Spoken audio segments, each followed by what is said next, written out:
I'm a driver for the Supernatural Part 1. I don't know why you're reading this. Most likely you are a normal person who by no fault of your own had the misfortune of stumbling upon this and decided to read it either through an act of curiosity, boredom, and any other myriad of reasons someone may read an account such as this. Perhaps you are instead a monster hunter who can't keep his nose out of my business and decided to pull this up after I gave him a ride in a misguided attempt to gain information. Maybe, just maybe, you were in the same situation as me, likely in a panic I imagine after just barely surviving your first ride or delivery. If you are in the first two categories, I'd kindly like to ask you to fuck off, not to be rude, but this isn't for you, and quite frankly you're better off in ignorance. You'd be surprised how much attention you gain from supernatural entities just because you know about their existence, and if you're a hunter I highly doubt whatever skills you're bringing are enough to take down whichever one of my clientele you're so desperately seeking. All this being said, if you've not stopped reading by now, I highly doubt you're interested in the haphazard warnings of a person you either do not believe or are too brazen to heed. Either way, we may as well get to the point, as the name of this entry may imply. I am indeed a driver and delivery boy for the supernatural forces. It's not really a driver application in the way you understand it. It is separate from the standard Uber, Lyft, or other driver/delivery app you all know, though it is very much easy to mistake it as such. Before you ask, no, I don't know how to find the app, nor is there some inane rite or ritual you must enact to find it. Like most things supernatural, the average person's chance of coming across it is, to my knowledge, both very rare and completely random. However, if an app mysteriously pops up in your application acquiring store of choice, it'll look almost exactly like any app you'd expect, a car with a little devil tail on it, simply labeled Fire Driver. Of course, if you see it, you should under no circumstances download it, but if you found yourself in the same situation I found myself in nearly 3 years ago, you'll find that it both cannot be deleted and very much does not appreciate being ignored. I won't get into specifics on the myriad of ways the forces behind the application can persuade you to keep their line of business. I'll only say that you're better off accepting that you're on this road until you most likely die. That being said, if you read this, take some notes, and keep in mind the advice I give you may just survive the industry by more than just pure chance. First and most importantly, the app. Though it is the thing that got you into this mess, and I can perfectly understand your desire to give it the proverbial middle finger. Now that you're in the deep end, the damn thing is the only thing standing between you and being a crimson smudge on the side of a road somewhere, with only the rats and maggots to keep your memory as they feed upon the bits not dragged to your vile fate. The app is powerful, it creates rules for you, and in the world of the supernatural there are few things more powerful than rules. So long as you follow its instructions, it will make sure the only thing that gets damaged during your travels is your psychological well-being. Do not be fooled into a false sense of security, however. The app doesn't care about you, and it is not by any means all-powerful. Creatures have a way of tempting and manipulating your mind and perception into acting against that which protects you. My advice, always memorize your rules beforehand, trust no one, and carry as many medical supplies as you're able. No matter how good you are. Oh yeah, and about your car. Before taking your first order, you should make sure your car is in the best possible condition and has all the comforts and amenities you could want for long hours on the road. I say this because your car will change when you take your first order. From that point on, it'll never break down, never run out of gas. However, any damage or problems your car has also won't be fixed, they just won't get any worse. So for your own sanity, I suggest you make sure the car you use is the one you want to use for the rest of your life. Also give your car a name, it likes having a name. Now you know the basics. However, regardless, no matter how much you prepare and no matter how well you follow the rules, you will eventually be picking up something that's smart enough or strong enough to break through the arcane barriers that keep you from being a tasty morsel inside a rolling sardine can. If you want to survive past your first 3 months in this profession, you're going to need to make friends. I mean, this is still a customer service profession after all. The doctor, who I'll be talking about shortly, has told me that most people in this industry react to their situation by shutting down, and while stonewalling any entity that comes your way is usually a safe bet, having friends in high, or low as it often turns out, places is what will keep you kicking. Plus, for entities that would gladly have turned you into a snack under any other circumstances, you'd be surprised how much they appreciate people they can have a normal conversation with, and how much that appreciation can roll in the tips.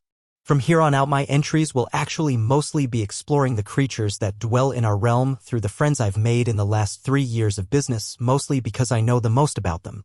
And because talking about entities that hate you outside of work hours is a good way to get killed. That being said, let's get into the real meat of this. Welcome to your own personal glance into the nightmare of stress and fear that is my job. 1. Artemis, the Plague Doctor. As I pull out of the Fry's pharmacy, I look into the large brown bag to confirm the contents.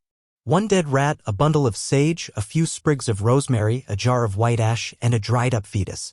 I had only been doing this job for 2 weeks, yet I still remember that the content of this bag struck me as unusual. Even this early on, I'd started to get used to driving around with severed body parts, bags of blood, still beating hearts, and other such viscera. This order, though, it's almost comical how almost normal it is. This, however, did nothing to negate my cold sweats or the white-knuckle grip I kept on the wheel as I pondered what manner of monster could want these peculiar ingredients. I looked back down to the name posted below the address, Artemis Voynich, Ravensfield 3. A witch, maybe? I can hardly imagine a witch would need to use this service for ingredients, though. I drew up to the aggressively average one-story house in the middle of an aggressively average neighborhood, 6725 Belema Lane. Walking up to the door, trying not to let my heart rate rise and keep the sweat from building up in the cool nighttime air, I contemplated how much I hated deliveries. Anything that requires me to leave the safety of Jez, my car, is inherently dangerous, and time had not yet been able to dull the edges of my survival instincts. I knock on the door with 2 solid knocks. Out of the house comes a voice that sends chills down my spine. It is the sound of a nurse comforting its patient in their final moments, the voice of a man succumbing to the throes of a great sickness, and the sound of 1,000 rats skittering from their homes and surging through the streets. Please come in, the door is unlocked. I'm a driver. Hesitating for a moment, I do so. Immediately the scent of death, poorly masked with the scent of lavender and other herbal aromas, mixed into my nostrils. Had I eaten before my shift, I surely would have thrown it up right there and then. In the singular large room that was the entire house stood a man, no ancient being that casually veils itself as a man. Cloaked in the garb of the Plague Doctor, it stood at least 8 foot tall, hunched over a fresh corpse, cleanly removing their organs and carefully placing them into a jar filled with a strange green liquid. Looking at his figure caused my heart to nearly cease beating, as if his very visage could send me to an early grave. Go ahead and place it on the table, and if you wish, I've set a cup of tea for you. I'd very much like to meet the new meat. I thought back to the instructions. It did say in there that Artemis is safe to talk to, but said nothing about tea. I figured that I'd rather be respectful to the creature that was infinitely more powerful than myself and indulge his offer. The tea was light and sweet, its dull gray liquid smelling of burnt rubber but tasting mildly of honey and lemon. Tea, thank you, I guess it's very nice tea, I said, fully expecting to keep over from shock or whatever poison this tea happened to contain, my heart, contrary to its earlier condition, now beating out of control as adrenaline kicked in, looking desperately for a way to escape this predicament. I could not tell under his pearlescent ivory mask what he thought, but he gave a light chuckle as he spiraled the man's small intestine into the jar. Your gratitude is appreciated. I must admit I'm intrigued by you. Many of the meat that wander into your situation are dead before now. That makes you unique. Artemis turns to look at me for the first time. Faint green light burns out of his eyes, and I swear I can see the manic smile forming on his face from behind that faded porcelain mask. Yes, very unique indeed. Tell me, can I run a little experiment on you? And that's how we became friends. Well, not really, but he was genuinely shocked I agreed to let him experiment on me. Honestly, I don't know why I agreed with myself beyond pure terror of what may happen if I refused, but I found while he slowly carved out what I now know is an intricate tattoo on the area between my shoulder blades. It is some strange eldritch design that branches off the image of a bleeding eye.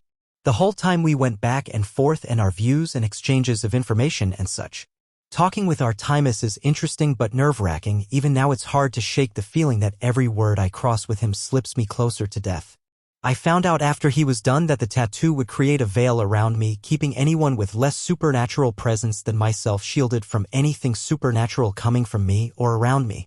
And if I can get some material from a creature or entity I come across, Artemis adds to the tattoo and it grants me a small sliver of power from the creature in question. For example, I have, at this point, gained a tattoo from Artemis, specifically a chunk of porcelain from his mask melted down into the ink. It gives me a perfect working knowledge of alchemy and transmutation. My advice for Artemis?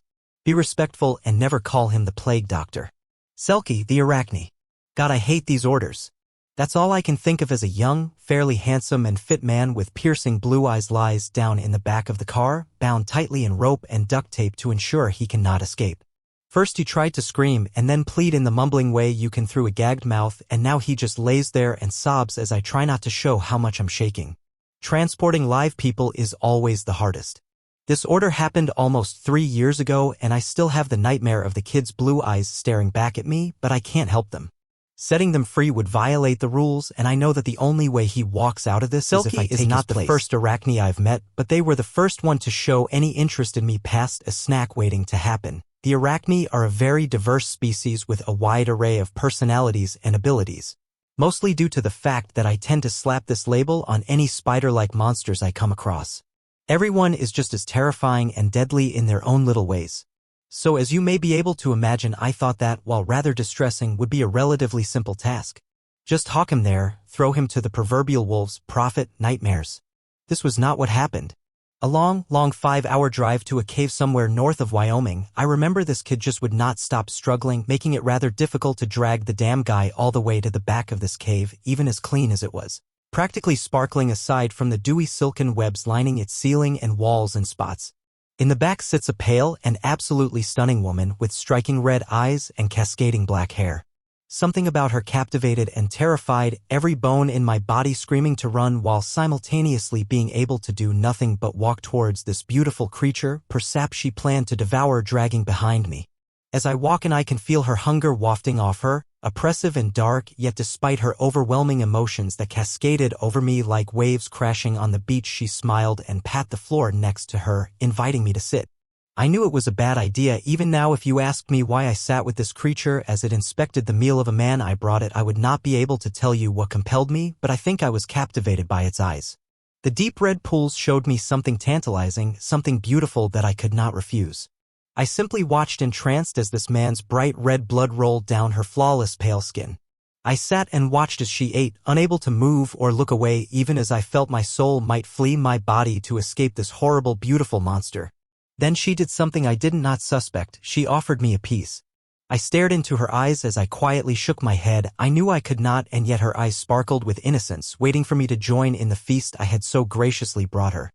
I realized she genuinely did not know why I could not eat this man. My heart broke for her. I do not know why. I could not refuse.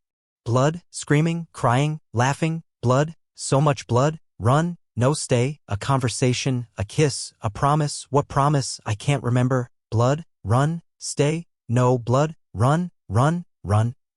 Nearly 2 hours later, I was driving down to Artemis with a bundle of freshly woven silk. The whole way I couldn't help but silently weeping as Jez played me melancholic music. He was the best thing I had ever tasted. My advice for the Arachne? Always be careful for the webs, always go on a full stomach and never look them in the eyes.